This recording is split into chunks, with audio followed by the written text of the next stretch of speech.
G'day guys, welcome to the Mark Makes Tricks of the Trade video. Today I'm going to be showing you guys the best way to cut a wine barrel long ways from top to bottom. Let's get straight into it.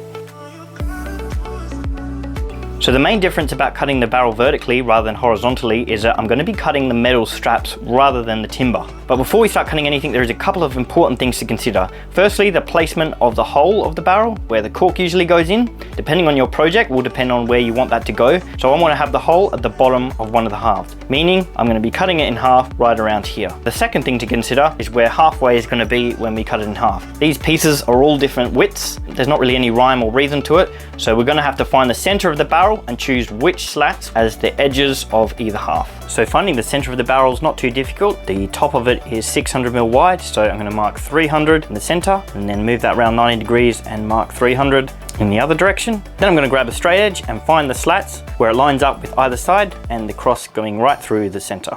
So it's looking like this one here, and on this side, this one here, when I line up with that bit of timber there on either side, and my center mark is exactly in the right spot. So before we start cutting the metal bands, I just need to reinforce either side of them so that the whole thing doesn't fall apart once it's cut. I'm just pre-drilling a hole through the metal band and then using these nails to secure them in place.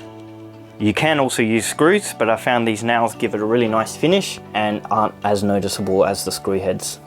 So that's my halfway mark, and I've got nails either side of that slat all the way to the bottom. So now I'm going to do the same on the other side, then also put a row halfway between and then halfway between that.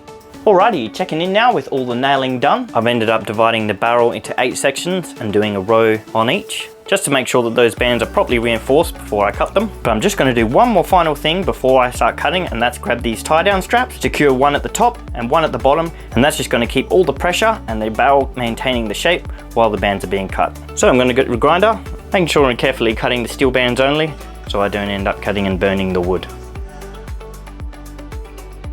Alright, that is all the steel straps cut on both sides. So now I can carefully undo the straps and the barrel should fall into 2 pieces. There's still one more important thing to do, and that's going to be cutting the top and the bottom in half. So stick around to see how that one's done, to make sure that the ends are properly strengthened and reinforced. Alright, there we have it. The barrel is now in 2 pieces. As you can see, the lids are starting to fall apart, and that definitely is the main reason why I didn't cut it long ways. There is a little bit of flex now that the barrels don't have ends, and so cutting the lid right down the middle is certainly going to allow me to strengthen that a lot better. So I'm going to mark those halfway, cut them in half. So the way I'm securing the top and bottom piece without it all falling apart is just pull those slats apart, put some wood glue in it, and assemble it back together again.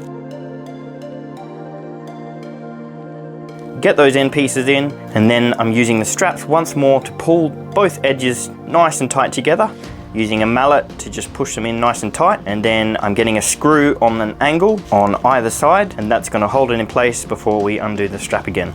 Alright, and that's how I cut a wine barrel in half vertically. I've also made a video, guys, on how to cut one horizontally right down the middle for planter boxes and other things, so I'll leave that in the end screen and also the description below. Thanks for tuning in, and I'll see you again in 2 weeks' time.